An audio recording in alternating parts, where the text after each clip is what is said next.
말씀은 믿음의 백신을 맞으라 라고 하는 제목으로 우리 말씀 은혜 나누겠습니다. 본문 말씀에는 세상 종말에 일어날 일과 또 조심해야 될 일들에 대해서 예수님이 말씀하시는 것이 계속 이어지고 있는데요. 저는 오늘 본문 말씀을 묵상하면서 참 감사하다라고 하는 마음을 많이 가졌습니다. 참 감사한 일이에요. 왜냐하면 세상 종말을 생각하면 정말 참으로 두려운 일 아닙니까? 그때는 모든 것을 심판받는 때이고 또 천국과 지옥이 결정되는 때입니다. 이것은 우리가 중요하다 여기고 있는 수능 시험이나 또 직장 시험과는 차원이 다른 그런 시험이죠. 세상 종말의 심판은, 이 시험은 영원한 생명에 관한 심판이고요. 그리고 더 이상 기회가 없는 것이에요. 그 이후에는 더 이상 기회가 없어요. 자, 그렇기 때문에 이날은 참으로 두렵고 떨리는 날이죠. 자, 그런데 여러분, 얼마나 감사합니까? 우리에게 그 세상 종말 전에 어떤 일이 일어날 것인가를 알려주는 그 말씀이 우리에게 주어졌다는 얘기예요. 그 종말이 언제인지, 그리고 또 어떤 일이 일어날 것인지에 대해서 말씀해주는 그 말씀이 우리에게는 주어졌다는 얘기예요. 우리 데살로니가 전서 5장 1절부터 4절에서 사도 바울이요, 데살로니가 성도들에게 이렇게 말했습니다. 형제들아, 때와 시기에 관하여는 너희에게 쓸 것이 없음은, 자, 너희에게 쓸 것이 없다. 이 말은 무슨 뜻이냐면 걱정할 필요가 없다라고 하는 얘기죠. 자, 2절에 주의 날, 바로 재림, 세상 종말, 심판날을 얘기하죠. 주의 날이 밤에 도둑같이 이를 줄을 너희 자신이 자세히 알기 때문이라. 예, 그 날이 도둑같이 급박하게 올지라도 염려할 일이 아니라는 거예요. 왜? 알고 있기 때문에. 자, 3절에 그들이, 세상 사람들이요, 평안하다, 안전하다 할 그때에 임신한 여자에게 해산의 고통이 이름과 같이 멸망이 갑자기 그들에게 이르리니 결코 피하지 못하리라. 그들, 저 세상 사람들은 모르기 때문에 그날이 갑자기 올 때에 다 멸망하고 말 것이다. 피하지 못할 것이다 라고 말하고 있습니다. 그런데 형제들아, 너희는 어둠에 있지 아니하며 그 날이 도둑같이 너희에게 임하지 못하리니. 우리 믿는 사람들에게는 그 날이 도둑같이 임하지 않는데요. 자, 이 말이 무슨 뜻일까요? 갑자기, 저들에게는 갑자기 오고 우리에게는 갑자기 오는 게 아닌가요? 예, 그게 아니라 우리는 미리미리 준비하기 때문에, 미리 알고 있기 때문에 준비하는 거죠. 준비하고 있기 때문에 그것은 갑자기 오는 게 아니에요. 우리는 이미 전부터 준비하고 왔기 때문에, 저 세상 사람들은 준비하지 않았기 때문에 갑자기 오는 것이고, 우리는 이미 준비하고 있었기 때문에 갑자기 오는 게 아니라고 하는 얘기죠. 자, 여러분, 베드로 사도도요, 이와 비슷한 말을 했어요. 그러면서 준비해야 될 것에 대해서 권고를 했는데요. 베드로후서 3장 10절부터 14절에 자, 이렇게 말합니다. 그러나 주의 날이 도둑같이 오리니 그 날에는 하늘이 큰 소리로 떠나가고 물질이 뜨거운 불에 풀어지고 땅과 그 중에 있는 모든 일이 드러나리로다. 자, 이러면서 이 모든 것이 이렇게 풀어지리니 너희가 어떠한 사람이 되어야 마땅하냐? 어떠한 사람이 되어야 마땅하냐? 뭘 준비해야 되느냐? 이런 질문을 던지고 있어요. 그럴 때 이렇게 말해주고 있습니다. 거룩한 행실과 경건함으로 하나님의 날이 임하기를 바라보고 간절히 사모하라. 예, 항상 거룩한 행실을 하도록 또 경건할 수 있도록 그렇게 사모하라 라고 말을 하고 있고요.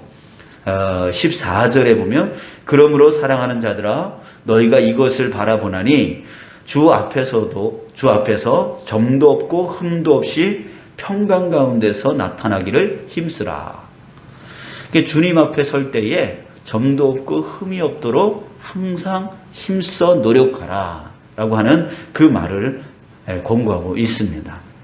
자, 여러분, 이렇게 사는 게 우리에게는 가능한 일입니다. 가능한 일이 된 거예요. 왜요?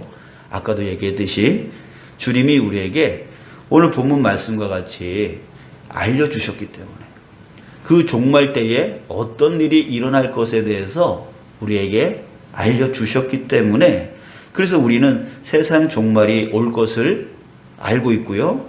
또 그날이 도둑같이 올 것에 대해서도 알고 있고요. 또 그날에 어떤 일이 일어날지도 알고 있게 되어진 거예요. 자, 그런데 여러분, 이 사실을 알지 못하는 사람들은 어떻겠습니까? 너무나 불쌍한 사람들인 것이죠. 그 사람들은 너무 불쌍한 사람들이에요. 지금 아무리 많은 부를 쌓고 있어도요, 또 능력을 아무리 많이 가지고 있어도요, 그리고 권세를 부리고 있어도, 그러면 뭐합니까? 그죠? 결국 세상 종말 때에 심판대 앞에서 예수님께 심판받게 될 것입니다. 그 행위를 하나님께서 다 보실 거예요. 심판하실 거란 말이에요. 사실 그들은 우리가 부러워할 대상이 아니라고 하는 거죠. 반대로 불쌍하게 여겨야 될 사람들이에요. 그저 이 땅 가운데 자기가 권세를 가지면 뭐 대단한 사람 되는 것처럼, 부를 쌓으면 뭔가 대단한 사람 되어진 것처럼, 그런 식으로 살아가면서 세상 사람들이 자기를 부러워해 주기를 바라면서 그렇게 살아가고 있지만, 사실은 정말 불쌍한 사람들이 그런 사람들이라고 하는 것이죠. 그들은 세상 종말에 대해서 모르고 있으니까요. 자, 그러기에 우리는 지금 어떻게 살아가야 됩니까? 속히 우리가 사랑하는 사람들, 그 사람들 중에 아직도 예수님을 알지 못하고 그 불쌍한 가운데 살아가고 있는 사람들, 그런 사람들을 위해서 우리는 어떻게 해야 돼요? 예수님을 전해야 되죠. 여러분들, 이것을 우리는 때 되면 나오겠지 이런 식으로 생각해서는 안 되는 거예요. 속히 내가 사랑하는 그 사람이 그 심판대 앞에 섰을 때 지옥으로 가지 않도록 하기 위해서 정말 우리는 눈물의 기도를, 정말 간절함의 기도를 해야 되는 그런 사명이 저와 여러분들에게 있는 거예요. 아멘. 우리 그렇게 살아갔으면 좋겠어요. 자, 그런데 여러분, 정말 불쌍한 사람이 따로 있어요. 정말 알지 못하여서 심판받는 저 세상 사람보다 더 불쌍한 사람이 있다는 거예요. 어떤 사람일까요? 누구냐면 알고 있으면서도 준비하지 않는 사람들입니다. 즉, 말씀을 들어서 알고 있어요. 설교를 들어서 알고 있어요. 성경을 읽어서 알고 있어요. 세상 종말에 대해서 많이 들었어요. 그런데 그럼에도 불구하고 그걸 믿지 않아서 소홀히 여기는 사람들, 이런 사람들은요, 아예 알지 못해서 그냥 심판대 앞에 서는 사람들보다 더 불쌍한 거예요. 들었는데도 불구하고 그것을 소홀히 여겼으니까, 그 기회를 놓쳐버렸으니까. 어떤 사람들입니까? 말씀을 들어도 말씀에 순종하지 않고 자기 생활, 자기 유익에만 빠져 살아가는 사람들이에요. 신앙생활을 한다고 하면서도 말씀은 그냥 흘려버리고 그냥 자기 유익만 추구해 나가는 사람, 이런 사람들이 정말 불쌍한 거예요. 말씀을 들었는데 그 말씀을 깨닫지를 못했으니까요. 또 어떤 사람들이 있어요? 아니 이 교회 상처받았어 라고 하면서 믿음을 등지는 사람들. 상처받았다고, 자기 마음 상했다고, 기분 나쁘다고 하면서 믿음을 등지는 사람들이 있어요. 얼마나 어리석은지 몰라요. 여러분들 또 뭐예요? 교회가 뭐 이러냐고 하면서, 교회가 뭐 이렇게 사랑이 없냐고 하면서 자기는 혼자 신앙생활 하겠다고 나가버리는 사람. 이런 사람을 요새 가나안 신자라고 그러죠. 가나안을 거꾸로 하면은 뭐예요? 안 나가. 그게 가나안 신자라고 하는데, 요즘 가나안 신자가 몇백만이래요. 지금 엄청나게 많아졌다고 하는 거예요. 이 코로나 때문에 또 더 많아졌다고 얘기하고 있어요. 이런저런 사정, 이런저런 핑계를 대면서 안 나가. 나 혼자 신앙생활 할 거야. 라고 하는 사람들. 이런 사람들이 정말 불쌍하고 불쌍한 사람들이라고 하는 거죠. 이런 사람들도요, 저마다 그렇게 할 수밖에 없는 이유를 다 가지고 있을 거예요. 우리 핑계 없는 무덤 없다라고 하는 옛말이 있듯이, 왜 그랬냐? 라고 말을 하면 아주 상황과 환경들을 쭉 얘기를 하면서, 이래서, 저래서, 라고 하면서 내가 이럴 수밖에 없었다. 라고 하면서 나는 피해자다. 이 상황의 피해자다. 이런 환경의 피해자다. 이래서 안 된 거다. 저래서 안 건다. 저 사람 때문이다. 이런 환경 때문이다. 라고 하면서 자기 자신이 뭔가 피해자가 된 것이냐 하면서 그 이유를 대면서 나는 믿음에서 떠날 수밖에 없었다. 나는 교회에서 떠날 수밖에 없었다. 나는 말씀을 순종하지 못할 수밖에 없었다. 자, 이런 식으로 말을 한다라고 하는 것이죠. 자, 그런데요. 여러분, 마태복음 24장 10절부터 13절에 보면 종말에 대해서 예수님이 이렇게 말씀을 하셨어요. 그때에 많은 사람이 실족하게 되어, 그때에 세상 종말 때가 되어지면 많은 사람들이 실족하게 되어진대요. 왜 실족하게 되어질까요? 실족할 일들이 많아지니까. 실망한 일들이 많아질 거니까 많은 사람들이 실족하게 되어질 거라는 거예요. 세상 상황이, 세상 환경이 그렇게 실족할 일들이 많아질 거라는 얘기죠. 또 서로 잡아주고 서로 미워하겠으며 서로 미워하겠대요.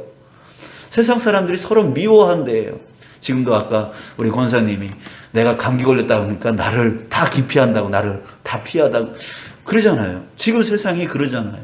저도 옆에서 내가 기침을 하면 사람들 다 도망갈까 봐 기침도 꼭 참고 여기 간질간질해도 참으려고 했어요.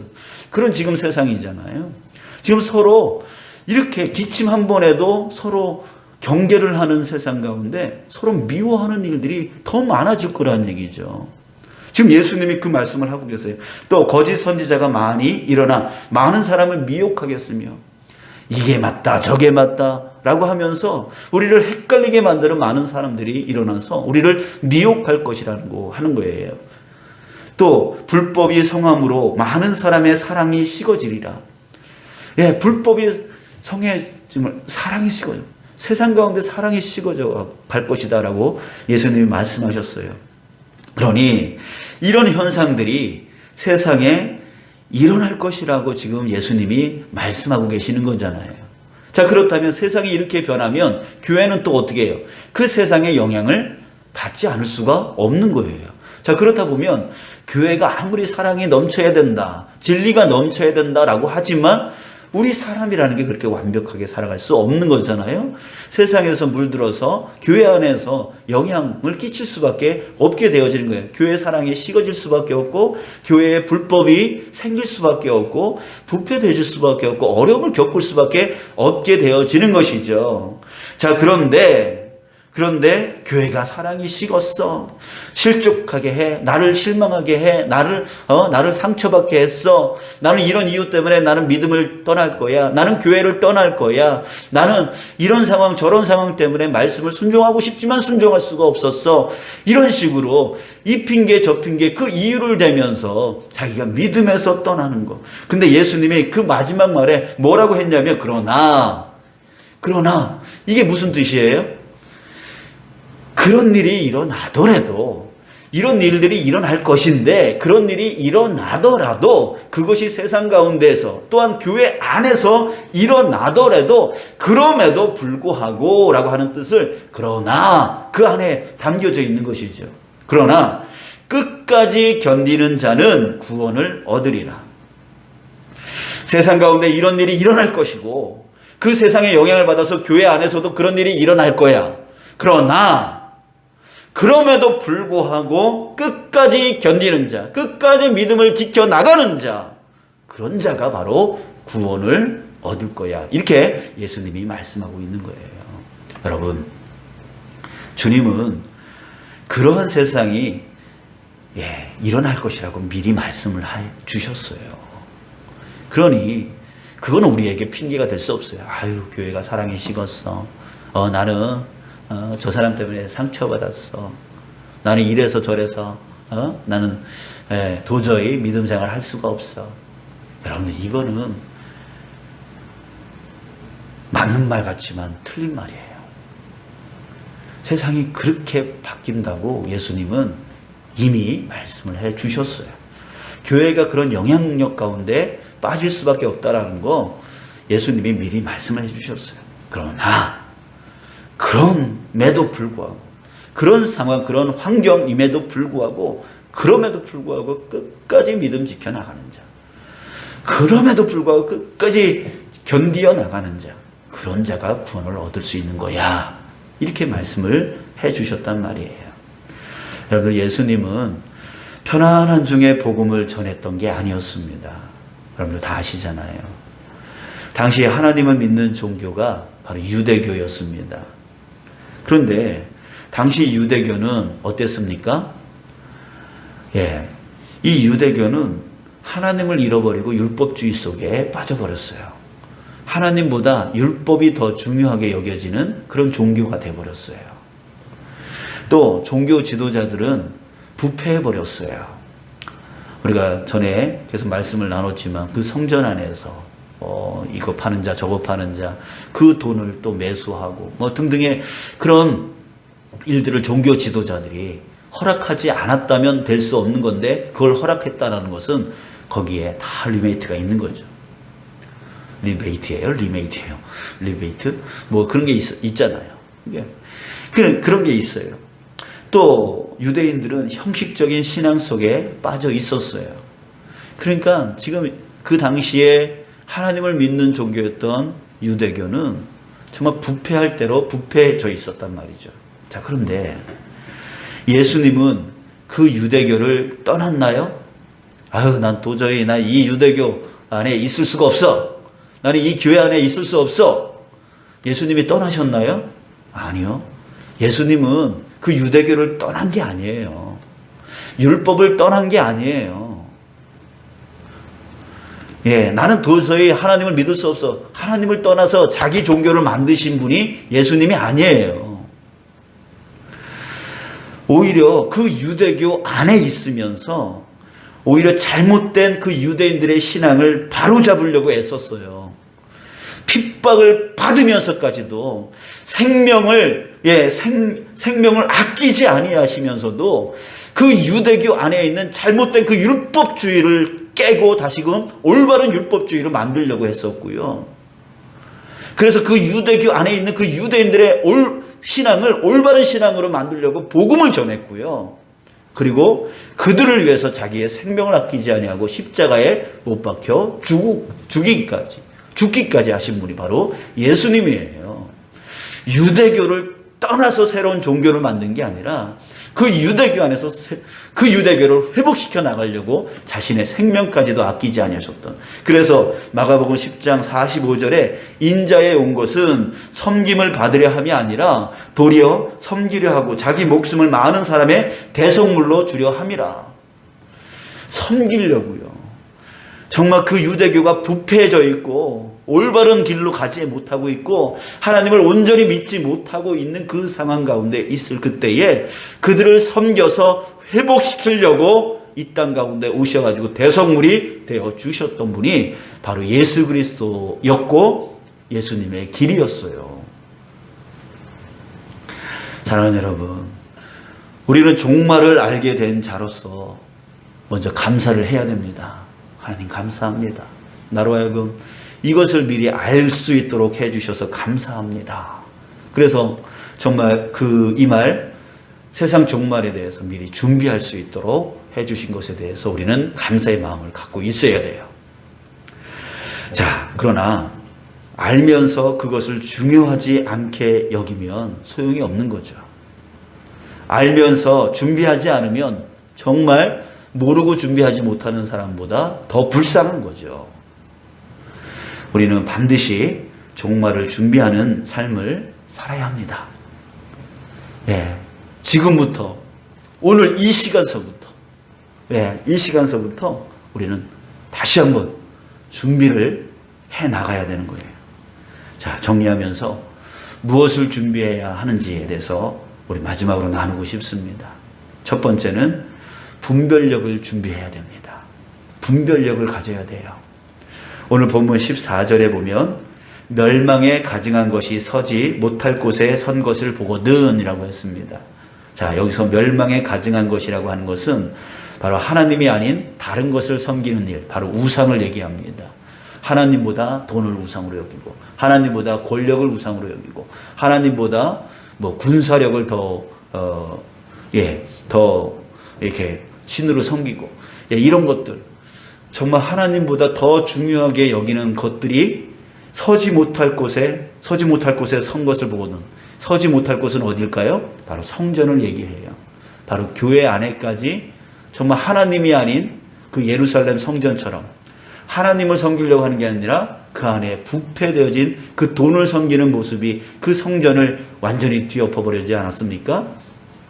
그런 것처럼 정말 이 교회가, 믿음의 공동체가 하나님을 섬겨야 되는데 그 하나님이 아닌 다른 것을 섬기고 있을 그때가 되어지면, 그런 것들을 보게 되어지면, 아, 이때가 세상의 종말 때구나 라고 하는 것을 분별해 낼 수 있어야 된다는 거예요. 교회가 그럴 정도면 세상은 어떻겠습니까? 세상은 뭐 말도 안 되는 것이죠. 말할 필요도 없는 것이죠. 자, 여러분, 우리 이런 분별력을 가지고 있어야 돼요. 지금 우리 주변에 하나님이 아닌 다른 것을 섬기고 있는 것들이 더 많아지고 있는데, 이때가 바로 세상의 종말임을 우리는 깨달을 수 있어야 되는 것입니다. 자, 두 번째, 우리는 미리미리 준비해야 됩니다. 미리미리 준비해야 돼요. 도둑같이 임한다 라고 했는데요, 15절 16절이 다른 표현이지만 그 말하고 똑같습니다. 지붕 위에 있는 자는 내려가지도 말고 집에 있는 무엇을 가지러 들어가지도 말며 밭에 있는 자는 겉옷을 가지러 뒤로 돌이키지 말지어다 라고 했어요. 자, 왜 가지러 가지 못하게 한 겁니까? 소용이 없는 거예요. 그거 가지러 가서 필요가 없는 거죠. 왜요? 세상이 끝날 건데 그런 거 왜 필요합니까? 그러니까 이런 날이, 이런 것이 오면 소용이 없다라는 거 하는 거죠. 그러니까 우리는 미리미리 준비를 하고 있어야 되는 거예요. 여기서 집에 필요한 것이 있으면 미리 준비하고 있어야 되는 거고, 또 겉옷을 미리 준비하고 있어야 되는 것이죠. 그런 것처럼 우리도 나중에 잘 믿지 뭐, 여러분들 이것만큼 우리가 위험 속에 빠지는 것이 없습니다. 여러분들, 오늘입니다. 오늘 주님께서 이 말씀을 내게 들려주셨을 이때가 바로 최고의 기회의 시간인 거예요. 오늘 저와 여러분들이 깨닫기를 축복합니다. 오늘 다시 한번 내가 기도를 바로 잡으리라, 말씀을 바로 잡으리라, 온전한 거룩한 삶으로 나아가리라 라고 하는 결단이 저와 여러분들에게 서는 그 지혜로운 자가 되어지길 주님의 이름으로 축복합니다. 자, 또 세 번째, 환난을 준비해야 됩니다. 환난을 준비해야 돼요. 19절, 이는 그 날들이 환난의 날이 되겠음이라. 하나님께서 창조하신 시초부터 지금까지 이런 환난이 없었고 후에도 없으리라. 전무후무한 환난이 올 것이다 라고 주님께서 말씀을 해 주신 거예요. 자, 아까도 얘기했듯이 여러분들 생활이 바쁘다고, 교회가 사랑이 없다고, 나 상처받았다고 등등 이런저런 이유를 대면서 믿음을 등지는 자들은요, 결코 마지막 환난 때에 믿음을 지킬 수가 없어요. 이런 큰 환난, 전무후무한 환난이 올 때 그런 사람들은요, 믿음을 도저히 지킬 수가 없어요. 지금도 못 지키고 있는데 조금 어려워진다고, 조금 힘들어진다고, 조금 상처받았다고, 자기 마음에 들지 않는다고 믿음을 등지는 사람들이 그런 큰 환난이 오면 믿음을 지킬 수 있을 것 같습니까? 아니라고 하는 거예요. 여러분들, 우리가 백신을 왜 맞죠? 백신은 인간 몸에 일부러 약하게 병원체를 집어넣는 것을 백신이라고 하죠. 자, 그런데 여러분 생각해 보세요. 아니, 질병에 걸리지 않으려고 하는데 왜 병원체를 집어넣습니까? 우리 독감 주사 맞으면 그냥 맞은 걸로 끝나지 않잖아요. 몸살 앓잖아요. 그리고 지금 어떤 사람들은 그냥 괜찮다 그러지만 또 어떤 사람들은 지금 코로나 주사 백신 맞고 되게 힘겨워하고 지금도 힘겨워하고 인터넷 보니까 머리가 다 빠져가지고 그런 부작용이 있으신 분들도 있더라고요. 아니, 그런 고통 받을 거 왜 맞습니까? 왜 백신을 맞습니까? 왜 맞냐면 그 병원체로 인해서, 그 약한 병원체를 집어넣음으로 인해서 내 안에 뭐가 생겨요? 면역력이 생기는 거죠. 내가 강해지는 거죠. 그 병원체를 능히 이길 수 있는 힘을 만들기 위해서라고 하는 것이에요. 자, 그런 것처럼 큰 환란이 오기 전에 우리 삶에서 또 교회에서 받게 되어지는 그 상처와 어려움은요, 무엇입니까? 백신과 같은 것입니다. 그 안에서 믿음을 지키는 연습을 할 때에, 어떤 상처가 왔을 때, 어떤 힘듦이 있을 때에, 또 어떤 어려운 사역이 나에게 맡겨졌을 때에 여러분들 그것을 피하는 게 아니라 그것을 통해서 내가 믿음으로 그것을 순종해 나가고 행하여 나가는 그 연습을 통해서요, 큰 환란이 와도 견딜 수 있는 큰 믿음이 형성되어지는 거예요. 만들어지는 것입니다. 지금 코로나19가 우리에게 큰 환란을 위한 백신 아닙니까? 나중에 올 그 세상 종말 때 올 큰 환란을 이기게 만들려고 하는 그런 백신이라고 저는 생각합니다. 그렇게 믿습니다. 이 어려운 가운데 믿음을 지키려고 애쓰는 가운데서 믿음의 근육이 생기는 거죠. 믿음의 근육이 생기는 거예요. 그래서 더 큰 환란이 와도 이겨낼 수 있게 되는 것입니다. 여러분, 아무런 의미 없는 삶은 없습니다. 내 모든 삶에 이루어지는 것은 다 하나님의 역사 가운데 이루어지는 것인 줄 믿습니다. 나중에 생각해 보면 그때 그 아픔이, 그때 그 상처가 나로 하여금 지금 이때를 견디게 만드는 큰 힘이 되었었구나 라고 하는 것을 깨달을 때가 너무나 많아요. 여러분들, 다윗과 사울의 차이점을 여러분 아십니까? 다윗은요, 죽을 때까지 하나님을 버리지 않고 살았던 사람이에요. 근데 사울은 금세 하나님을 버리고 자기 마음대로 살았습니다. 그 이유가 뭘까요? 여러분, 그것은 뭐냐면 다윗에게는 13년간의 광야가 있었습니다. 그런데 사울은 그게 없었어요. 연단되어질 시간이 없었어요. 그냥 그 많은 사람들 중에 키 크고 장수 같고 멋지게 생겨서 뽑힌 사람이 바로 사울이었어요. 처음에는 내가 어떻게 왕이 될 수 있습니까? 라고 겸손했지만 결국 그 광야에 연단이 없었기 때문에 그 유혹에 금세 넘어갈 수밖에 없는 거죠. 그 권력, 권세에 넘어갈 수밖에 없게 되어지는 거예요. 근데 다윗은 13년간의 그 광야에서의 그 연단, 그것이 그의 믿음의 근육이 되어졌고, 어떤 권세가 주어지더라도, 어떤 부가 주어지더라도 그것 때문에 교만해지지 아니하고 항상 겸손함으로 하나님만 바라보며 살아갈 수 있는 힘이 생겼던 거예요. 믿음이 생길 수 있었던 거예요. 자, 여러분, 다시 한번 말씀드립니다. 예수님은 유대교를 버린 게 아니에요. 그죠? 유대교를 버린 게 아니에요.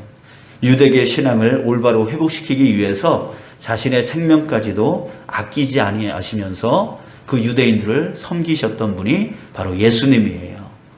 자, 그렇다면 여러분들, 우리도 역시 마찬가지로 교회가 나를 상처 주고 사람이 나를 힘들게 만들고 나를 어렵게 만들 때에 우리가 그 교회를 떠남으로 인해서 나의 편안한 믿음 생활을 지켜나가려고 하는 그런 게 아니라, 우리는 그 안에서 힘들지만 어렵지만 믿음을 갖고, 주님이 나와 함께 하시니 나는 이 일을 할 수 있어, 주님이 나를 도와주시니까 능히 이길 수 있어 라고 하는 그 믿음을 갖고 그 어려운 상황과 그 어려운 환경들을 바로 고쳐나가려고 애써 나가는 그 삶 가운데에 믿음이 지켜지는 거고 믿음의 근육이 생겨서 믿음이 강건하게 되어지는 것이에요.